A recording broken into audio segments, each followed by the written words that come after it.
नमो भगवते वासुदेवाय नमः। ओम नमः शिवाय। नमस्कार दोस्तों, आप सभी को जया एकादशी व्रत की हार्दिक शुभकामनाएं। आप सभी के ऊपर भगवान श्री हरि विष्णु और माता लक्ष्मी की कृपा सदा सर्वदा बनी रहे।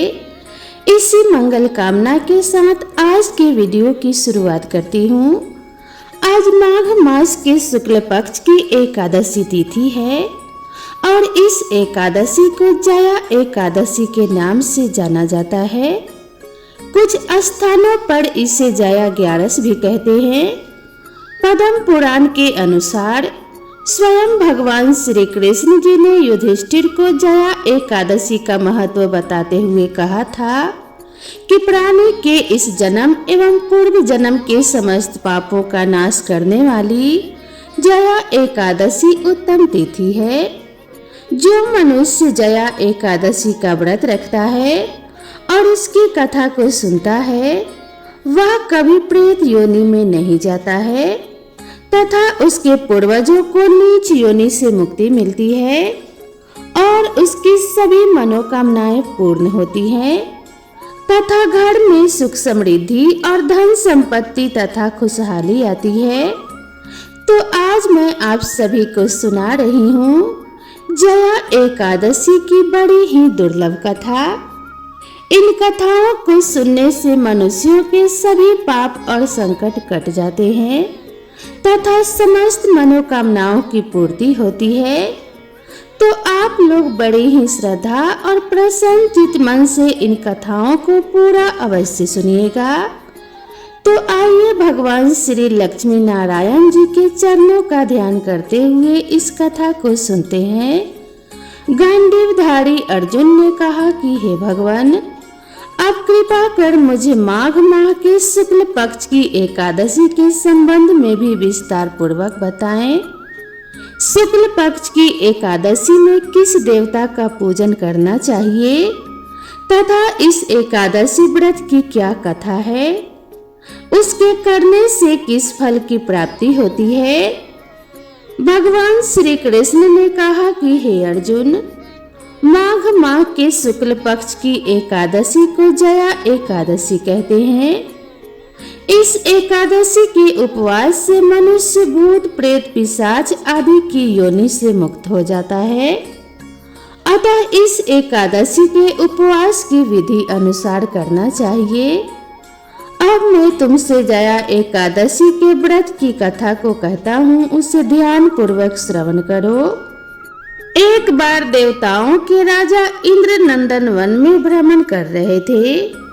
चारों ओर किसी उत्सव के समान वातावरण था। गंधर्व गायन कर रहे थे तथा गंधर्व कन्याएं नृत्य कर रही थी। वही पुष्पवती नामक गंधर्व कन्या ने माल्यवान नामक गंधर्व को देखा तथा उस पर आसक्त होकर अपने हाव भाव से उसे रिझाने का प्रयास करने लगी। माल्यवान भी उस गंधर्व कन्या पर आसक्त होकर अपने गायन का सुर ताल भूल गया। इससे संगीत की लय टूट गई तथा संगीत का समस्त आनंद छीन हो गया। सभा में उपस्थित देवगणों को यह अत्यंत अनुचित लगा। यह देखकर देवेंद्र भी रुष्ट हो गए। संगीत एक पवित्र साधना है। इस साधना को भ्रष्ट करना पाप है। इसलिए क्रोधवश इंद्र ने पुष्पवती तथा माल्यवान को श्राप दे दिया और बोले, संगीत की साधना को अपवित्र करने वाले माल्यवान और पुष्पवती, तुमने देवी सरस्वती का घोर अपमान किया है, अतः तुम्हें मृत्यु लोक में जाना होगा। गुरुजनों की सभा में असंयम एवं लज्जाजनक प्रदर्शन करके तुमने गुरुजनों का भी अपमान किया है। इसीलिए इंद्रलोक में तुम्हारा रहना अवर्जित है। अब तुम अधम पिशाच असंयमी के समान जीवन व्यतीत करोगे। देवेंद्र का श्राप सुनकर वे दोनों अत्यंत दुखी हुए तथा हिमालय पर्वत पर पिशाच योनि में दुख पूर्वक जीवन यापन करने लगे। उन्हें गंध रस स्पर्श आदि का तनिक भी बोध नहीं था। वहीं उन्हें असहनीय दुख सहने पड़ रहे थे। रात दिन में उन्हें एक क्षण के लिए भी निद्रा नहीं आती थी। उस स्थान का वातावरण अत्यंत शीतल था, जिसके कारण उनके रोम खड़े हो जाते थे और हाथ पैर सुन पड़ जाते थे तथा दांत किटकिटाने लगते थे। एक दिन उस पिशाच ने अपनी स्त्री से कहा, पता नहीं हमने पूर्व जन्म में कौन से पाप किए हैं जिसके कारण हमें इतनी दुखदायी यह पिशाच योनि प्राप्त हुई है। पिशाच योनि से नरक के दुख सहना अधिक उत्तम है। इसी प्रकार के अनेक विचारों को कहते हुए अपने दिन व्यतीत करने लगे। भगवान की कृपा से एक समय माघ के शुक्ल पक्ष की जया एकादशी के दिन इन दोनों ने कुछ भी भोजन नहीं किया तथा न ही कोई पाप कर्म किया। उस दिन मात्र फल फूल ग्रहण करके ही दिन व्यतीत किया तथा महान दुख के साथ पीपल के वृक्ष के नीचे विश्राम करने लगे। उस दिन सूर्य भगवान अस्ताचल को जा रहे थे। वह रात्रि इन दोनों ने एक दूसरे से सटकर बड़ी कठिनता से व्यतीत की। दूसरे दिन प्रातःकाल होते ही प्रभु के कृपा से इनकी पिशाच योनि से मुक्ति हो गई तथा पुनः अपनी अत्यंत सुंदर अप्सरा एवं गंधर्व की देह धारण करके तथा सुंदर वस्त्रों एवं आभूषणों से अलंकृत होकर दोनों स्वर्ग लोक को चले गए। उस समय आकाश में देवगण तथा गंधर्व इनकी स्तुति करने लगे। नागलोक में जाकर इन दोनों ने देवेंद्र को दंडवत प्रणाम किया। देवेंद्र को भी उन्हें उनके वास्तविक रूप में देखकर महान विस्मय हुआ तथा उन्होंने पूछा, तुम्हें पिशाच योनि से किस प्रकार मुक्ति मिली? उसका संपूर्ण वृतांत मुझे बताओ। देवेंद्र की बात सुनकर माल्यवान ने कहा कि हे देवताओं के राजा इंद्र, श्री हरि भगवान विष्णु की कृपा तथा जया एकादशी व्रत के पुण्य से हमें पिशाच योनि से मुक्ति प्राप्त हुई है। इंद्र ने कहा कि हे माल्यवान, एकादशी व्रत करने से तथा भगवान श्री हरि की कृपा से तुम लोग पिशाच योनि को त्याग कर पवित्र हो गए हो, इसीलिए हमारे लिए भी वंदनीय हो, क्योंकि भगवान शिव तथा भगवान विष्णु के भक्त हम देवताओं की वंदना करने के योग्य हैं। अतः आप दोनों धन्य हैं। अब आप प्रसन्नता पूर्वक देवलोक में निवास कर सकते हैं। आगे भगवान श्री कृष्ण ने कहा कि हे अर्जुन, इस जया एकादशी के उपवास से कुयोनि से सहज ही मुक्ति मिल जाती है। जो मनुष्य इस एकादशी का व्रत कर लेता है उसने मानो सभी तप यज्ञ दान कर लिए हैं। जो मनुष्य श्रद्धा पूर्वक जया एकादशी का व्रत करते हैं वे अवश्य ही सहस्र वर्ष तक स्वर्ग में वास करते हैं। हे अर्जुन, संगीत देवी सरस्वती का एक अलौकिक वरदान है। यह एक साधना है, एक विद्या है। इसमें पवित्रता आवश्यक है। उसमें भी जिस सभा में अपने से बड़े गुरुजन आदि उपस्थित हों, वहां प्राणी को संयम एवं मर्यादा का पालन करना चाहिए ताकि गुरुजनों का अपमान न हो, उनका सम्मान बना रहे। गुरुजनों का अपमान करने वाला मनुष्य घोर नरक का भागी है। तो एक बार प्रेम से बोलिए लक्ष्मी नारायण भगवान जी की जय।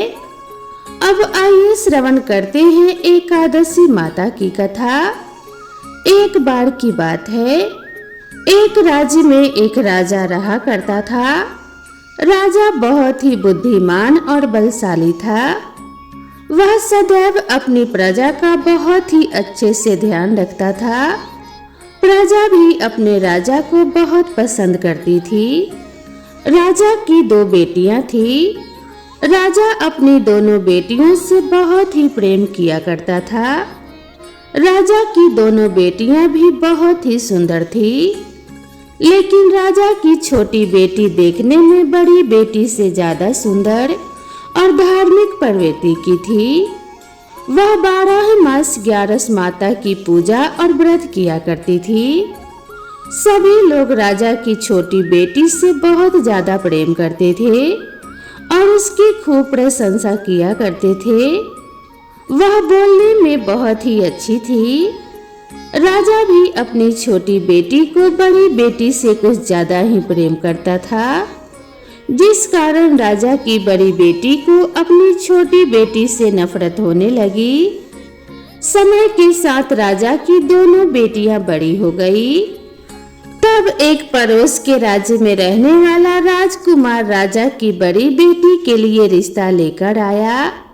जैसे ही उस राजकुमार की नजर राजा की छोटी बेटी पर पड़ी, तो वह राजकुमार छोटी बेटी पर मोहित हो गया और उसी से विवाह करने की सोचने लगा। उस राजकुमार ने राजा की बड़ी बेटी के साथ विवाह करने से मना कर दिया और राजा से कहा कि आप बुरा ना मानो तो मैं आपकी छोटी बेटी से विवाह करना चाहता हूँ। जब यह बात राजा की बड़ी बेटी को पता चली, तो वह अपनी छोटी बहन से और भी ज्यादा नफरत करने लगी। राजा की बड़ी बेटी ने अपनी छोटी बहन को अपना सबसे बड़ा दुश्मन मान लिया और अपनी छोटी बहन से बदला लेने का निर्णय कर लेती है, जिसके चलते उसने सोचा कि छोटी बहन को जान से मार देती हूँ। एक दिन राजा की बड़ी बेटी ने लड्डू में जहर मिलाकर अपनी छोटी बहन को दे दिया। छोटी बहन ने वो लड्डू खा लिए, लेकिन लड्डू खाने के बाद भी छोटी बहन को कुछ भी नहीं हुआ। यह देखकर बड़ी बहन बहुत ही आश्चर्यचकित हुई, लेकिन बड़ी बहन ने हार नहीं मानी। एक दिन जब छोटी बहन अपने कमरे में सो रही थी, तब उसने मटके में से सांप रखकर उसके कमरे में छोड़ दिया, लेकिन सांप भी छोटी बहन को कुछ नहीं कर पाया। जिसके बाद बड़ी बहन ने अपनी छोटी बहन से कहा कि चलो बहन, आज हम कुएं से पानी भरकर लाते हैं। तो छोटी बहन अपनी बड़ी बहन के कहे अनुसार उसके साथ पानी लेने के लिए चली गई। जैसे ही वह कुएं से पानी निकालने लगी, तो बड़ी बहन ने उसे कुएं में धक्का दे दिया, लेकिन 11 माता के आशीर्वाद से वह सकुशल कुएं से बाहर निकल आई। यह देखकर उसे बहुत ही आश्चर्य हुआ कि न जाने मैंने कौन कौन से प्रयास किए, फिर भी इसका कुछ भी नहीं बिगड़ा। उसने एक दिन सोचते सोचते छोटी बहन के पास जाकर कहा कि बहन, तुमको पता है भगवान सबकी मृत्यु एक निश्चित समय पर लिखते हैं। तुम्हारी और मेरी मृत्यु कैसे होगी क्या तुम जानती हो? तब छोटी बहन ने कहा कि हाँ बहन, मेरी मृत्यु कैसे होगी यह तो मैं जानती हूँ। छोटी बहन से यह सुनकर बड़ी बहन को बहुत ही संतुष्टि हुई और वह सोचने लगी कि इस बार मैं इसे जरूर मार दूंगी। उसने अपनी छोटी बहन से कहा कि अपनी मृत्यु का राज मुझे बताओ, मैं तुम्हारी बड़ी बहन हूँ। छोटी बहन ने अपनी बड़ी बहन से कहा कि मेरी मृत्यु एक तोते में है, जो तोते के गले में एक हार है उसी से मेरी मृत्यु होगी। जब कोई व्यक्ति उस तोते को मारकर वह हार अपने गले में पहन लेगा तो मैं मूर्छित हो जाऊंगी, और जैसे ही उस हार को अपने गले से उतार देगा तो मैं वापस से जीवित हो जाऊंगी। अपनी छोटी बहन की मृत्यु का राज जानकर बड़ी बहन बहुत ही खुश हुई और उसने अपनी छोटी बहन को मारने के लिए उस पालतू तोते को ढूंढना शुरू कर दिया। लेकिन छोटी बहन को इस बात का पता था कि वह मेरी जान लेना चाहती है। वह अपने पिताजी के पास गई और अपने पिताजी से कहने लगी कि हे पिताजी, अगर मेरी मृत्यु हो जाए तो मुझे जलाना मत, बल्कि आप मुझे पुरानी वाली जो हवेली है उसमें एक पलंग पर लिटाकर छोड़ देना। अपनी छोटी बेटी के मुंह से यह बात सुनकर राजा को बहुत ही बुरा लगा। उसने अपने बेटी से पूछा कि बेटी, तुम ऐसी बातें क्यों कर रही हो? 2-4 दिन में तेरी शादी होने वाली है। तब राजा की छोटी बेटी ने बताया कि पिताजी, समय किसी के लिए नहीं रुकता, कब क्या हो जाए किसी को कुछ भी पता नहीं है। फिर राजा ने अपनी छोटी बेटी से कहा, तुम्हारा ऐसा बोलना मुझे बिल्कुल भी अच्छा नहीं लगता। लेकिन छोटी बेटी ने अपने पिताजी को ऐसा करने पर मजबूर कर दिया और वचन ले लिया कि मरने के बाद जलाना नहीं है। तो राजा ने भी अपनी छोटी बेटी की बात मान ली और 2-3 दिन बाद जब शादी का समय आया, घर में पूरा शादी का माहौल था। पूरे गाजे बाजे के साथ बारात आई। राजकुमार बारात लेकर राजा के घर आया।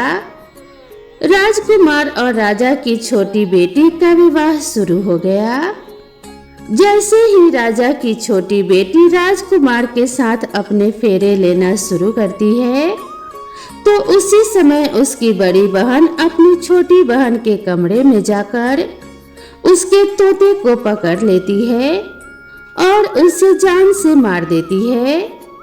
तोते के गले में जो हार था उसे अपने गले में धारण कर लेती है। जैसे ही बड़ी बहन ने हार को अपने गले में डाला, तो उधर छोटी बहन के 3.5 फेरे ही पूरे हुए थे और वह बेहोश होकर नीचे गिर गई। इसके बाद राजा ने बड़े बड़े हकीम को बुलाया, अपनी छोटी बेटी का इलाज करने को कहा। राजा ने कहा, कोई मेरी बेटी का इलाज कर दो, मैं मुंह मांगा इनाम दूंगा। राजा की बात सुनकर वैद्य ने जब छोटी बेटी को देखा तो राजा को बताया कि आपकी छोटी बेटी ना तो जीवित है और ना ही मरी हुई है। मैं तो मेरे जीवन में ऐसा पहली बार देख रहा हूँ। तो राजा ने वैद्य और हकीम को कह दिया कि यह बात बाहर किसी को मत बताना। अगर तुमने यह बात और किसी को बताई तो हम तुम्हें फांसी की सजा देंगे। राजा ने अपनी छोटी बेटी को पुराने महल में ले जाकर एक पलंग पर लिटा दिया। वहां पर कुछ सैनिकों को तैनात कर दिया और स्वयं महल में आ गया। राजा की बड़ी बेटी अपने पिताजी के पास गई और कहने लगी कि पिताजी, अगर यह शादी संपन्न नहीं हुई तो आपकी इज्जत का क्या होगा? अगर आप कहो तो मैं आपकी इज्जत बचाने के लिए राजकुमार से शादी करने के लिए तैयार हूँ। राजा ने अपनी बड़ी बेटी की बात मानकर छोटी बेटी के कपड़े बड़ी बेटी को पहना दिए और मंडप पर भेज दिया। लेकिन राजकुमार यह जान गया था कि यह राजा की छोटी बेटी नहीं है, तो उसने शादी करने से मना कर दिया। लेकिन वहां पर आए सारे लोगों ने राजकुमार को शादी करने के लिए विवश कर दिया और राजा की बड़ी बेटी से शादी उस राजकुमार की करवा दी। बचे हुए 3.5 फेरे बड़ी बेटी के साथ दिलवा दिए गए। उसके बाद राजकुमार राजा की बड़ी बेटी को अपने महल ले गया। राजकुमार राजा की बड़ी बेटी से ना तो बात करता था और ना ही उसे पसंद करता था। राजकुमार राजा की बड़ी बेटी के कमरे में भी नहीं जाता था। राजकुमार ने यह फैसला लिया कि मैं राजा की छोटी बेटी को ढूंढ कर ही रहूंगा। वह रात दिन उसे ढूंढता हुआ इधर उधर घूमने लगा। एक दिन राजकुमार अपने घोड़े पर सवार होकर राजा के पुराने महल के पास पहुंच गया, जहां पर उसने कुछ सैनिकों को देखा। महल के पास पहुंचकर राजकुमार ने जब महल को ध्यान से देखा तो वह समझ गया कि यह मेरे ससुर का पुराना महल है। तब राजकुमार ने सैनिकों से पूछा कि तुम लोग यहाँ पर क्या कर रहे हो और इस महल के अंदर उस पलंग पर कौन लेटा है। तो सैनिकों ने बताया कि यहाँ पर राजा की छोटी बेटी लेटी है। यह सुनकर राजकुमार बहुत ही खुश हुआ और तुरंत उससे मिलने के लिए अंदर चला गया। लेकिन उसने जब अंदर जाकर देखा तो राजकुमारी बिल्कुल बेहोश थी। राजकुमार उसकी सेवा करने लगा। जैसे ही रात हुई राजा की छोटी बेटी उठकर बैठ गई। राजकुमार यह देखकर बहुत ही खुश हुआ और उससे पूछने लगा कि तुम यहाँ पर क्या कर रही हो, ऐसे बीच फेरों से गायब होकर तुम यहाँ पर क्यों चली आई, तुम मेरे साथ चलो। राजा की छोटी बेटी ने राजकुमार को सारी बात बता दी और बताया कि मेरी जान एक तोते में बसी थी और यह बात मैंने अपनी बड़ी बहन को बता दी थी। मुझे पता है कि उसी ने मुझे मारने का प्रयास किया है। उसके पास एक हार है जिसको वह सुबह पहन लेती है और रात को उतार कर रख देती है।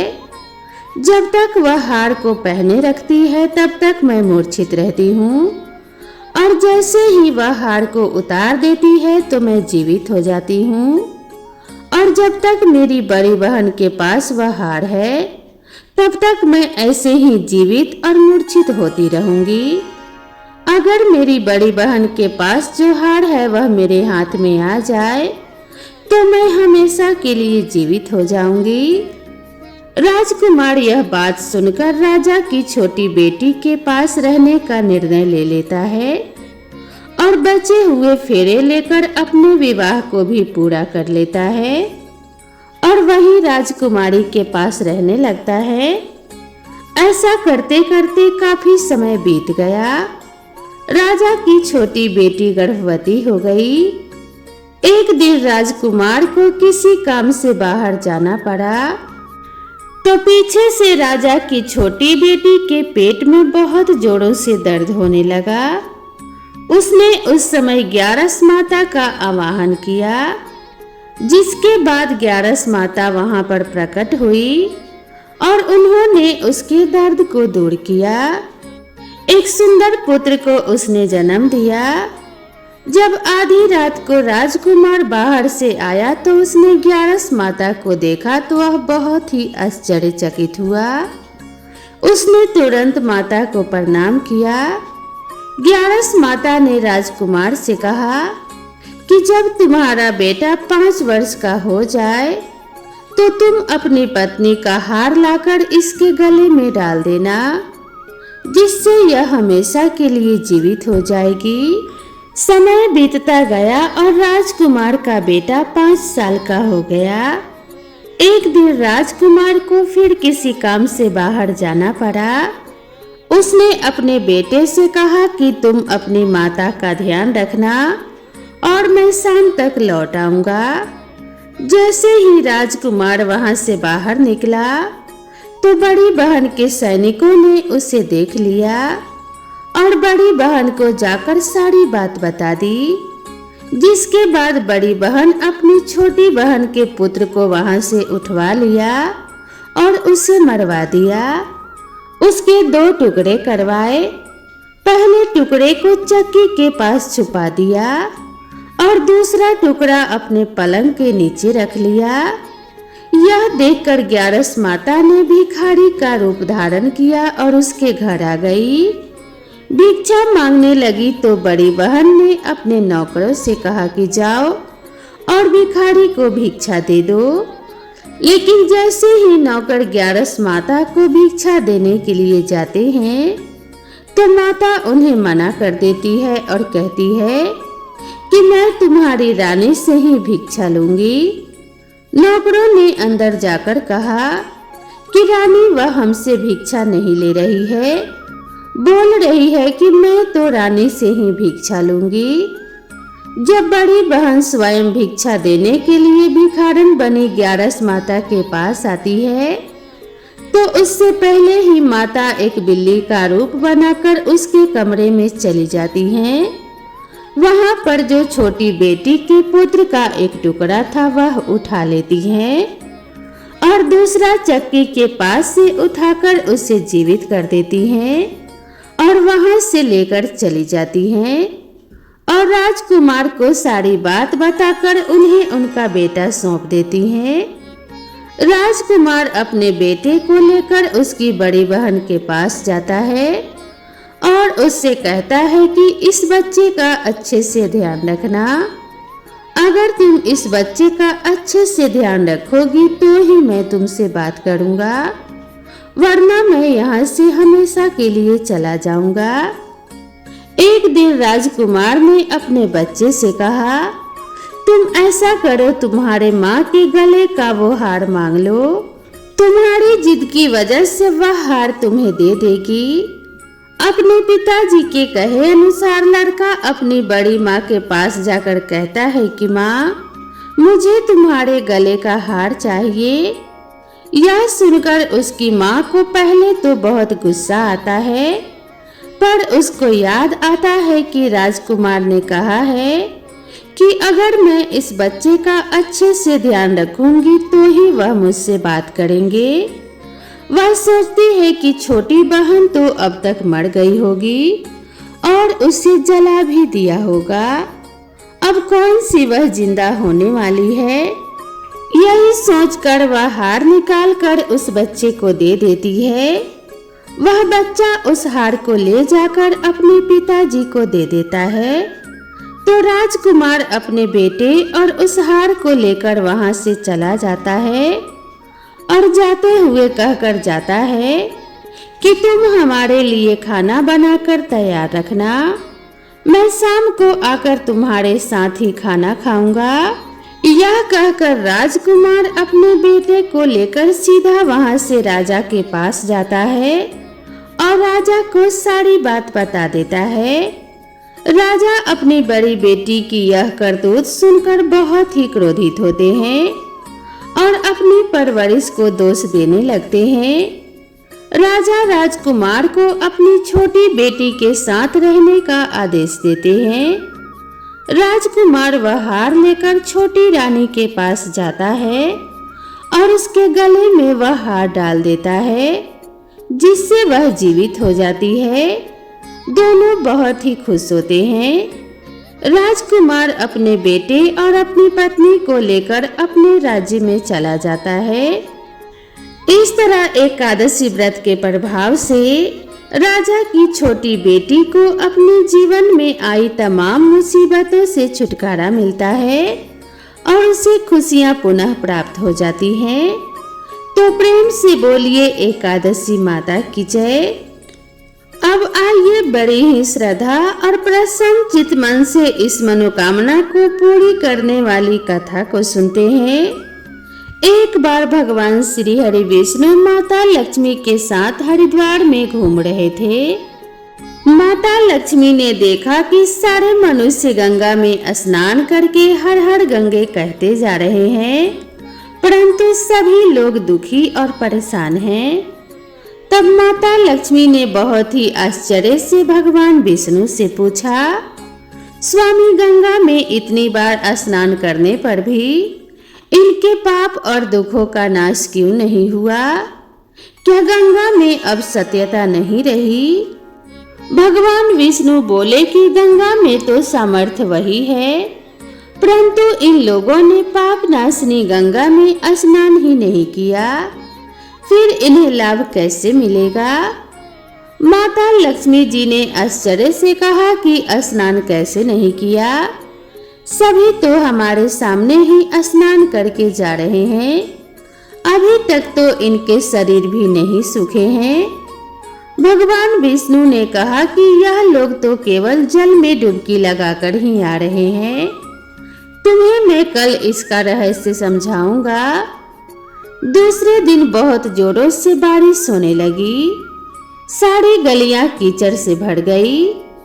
एक चौड़े रास्ते में एक बड़ा सा गड्ढा था, चारों ओर कीचड़ भरा हुआ था और भगवान विष्णु ने लीला रची। वे स्वयं एक बूढ़े आदमी का रूप धारण करके उस गड्ढे में जा गिरे। लक्ष्मी जी को उन्होंने समझाकर पास में बैठा लिया कि देखो, तुम लोगों को सुना सुना कर यूं पुकारती रहो कि मेरे बूढ़े पति अचानक गड्ढे में गिर पड़े हैं। कोई पुण्य आत्मा इनको बाहर निकाल कर इनके प्राण बचाए और हम असहाय दंपति की सहायता करें। भगवान विष्णु ने यह भी समझा दिया कि जब कोई व्यक्ति गड्ढे से मुझे बाहर निकालने को तैयार हो जाए, तब तुम इतना कह देना कि मेरे पति सर्वथा निष्पाप हैं। इन्हें वही व्यक्ति छुए जो खुद भी निष्पाप हो। यदि आप निष्पाप हैं तो इनको हाथ लगाएं, नहीं तो उनको हाथ लगाते ही आप स्वयं भस्म हो जाएंगे। लक्ष्मी जी तथास्तु कहकर गड्ढे के किनारे बैठ गईं और आने जाने वालों को सुना सुनाकर भगवान विष्णु की सिखाई हुई बात कहने लगी। गंगा में नहाकर लोगों के झुंड आ रहे थे और सुंदर युवती को यूं बैठी देखकर कुछ लोगों के मन में पाप आया और कुछ लोगों को धर्म का भय हुआ और कुछ लोग कानून से डरे और कुछ लोगों ने तो लक्ष्मी जी को यह भी कह दिया कि मरने दो इस बूढ़े को, कि इसके लिए रोती हो। और कुछ दयालु और चरित्रवान पुरुषों ने उस युवती के पति को बाहर निकालना चाहा, परंतु लक्ष्मी जी के वचन को सुनकर वे भी रुक गए। उन्होंने सोचा कि हम गंगा में नहाकर आए हैं तो क्या हुआ, पापी तो हैं ही, कहीं हम सहायता करते समय भस्म ना हो जाएं। उनके पास कई व्यक्ति आए परंतु किसी का साहस नहीं हुआ। सैकड़ों आए और सैकड़ों ने पूछा और चले गए। संध्या का समय हो चला। तब भगवान विष्णु ने माता लक्ष्मी से कहा कि देखा, आया कोई सच्चे मन से गंगा में नहाने वाला। तब थोड़ी देर बाद एक नौजवान युवक हाथ में एक लोटा लिए हुए हर हर गंगे कहता हुआ आया। लक्ष्मी जी ने उससे भी वही बात कही। उस युवक का हृदय करुणा से भर आया। उसने भगवान विष्णु को बाहर निकालने की तैयारी की। लक्ष्मी जी ने उसे रोककर कहा कि भाई, यदि तुम सर्वथा निष्पाप नहीं हो तो मेरे पति को छूते ही तुम भस्म हो जाओगे। उसने उस समय बिना किसी संकोच किए हुए लक्ष्मी जी से कहा, माता, मेरे निष्पाप होने में तुम्हें संदेह क्यों हो रहा है? आपने देखा नहीं, मैं अभी अभी गंगा में नहाकर आया हूँ। अभी आपके पति को बाहर निकालता हूँ। युवक ने लपककर उस बूढ़े आदमी को ऊपर उठा लिया। भगवान श्री हरि विष्णु और माता लक्ष्मी ने उसे सच्चा भक्त समझकर अपना असली रूप प्रकट कर दर्शन देकर उसका जीवन धन्य कर दिया। भगवान विष्णु ने माता लक्ष्मी से कहा, इतने सारे लोगों में से केवल इस आदमी ने ही गंगा में स्नान किया है। इस दृष्टांत के अनुसार जो लोग बिना श्रद्धा और बिना विश्वास के केवल दिखाने के लिए गंगा स्नान करते हैं, उन्हें वास्तविक फल प्राप्त नहीं होता। परंतु इसका मतलब यह नहीं है कि गंगा स्नान व्यर्थ जाता है। गंगा स्नान बहुत ही पुण्यदायक भी है। गंगा आज भी उतनी ही सामर्थ्यवान और पुण्यदायिनी है। तो बोलिए श्री लक्ष्मी नारायण भगवान की जय। भगवान श्री विष्णु और माता लक्ष्मी की कृपा अब सभी भक्तों के ऊपर सदा सर्वदा बनी रहे और जया एकादशी व्रत के प्रभाव से आप सभी का कल्याण हो। आप सभी के घर में हमेशा धन लक्ष्मी का वास हो और हमेशा खुशियां आपके घर में दस्तक देती रहे। इसी कामना के साथ आप सभी से विदा लेती हूँ। मिलते हैं इसी तरह की नई वीडियो में। तब तक के लिए राधे राधे।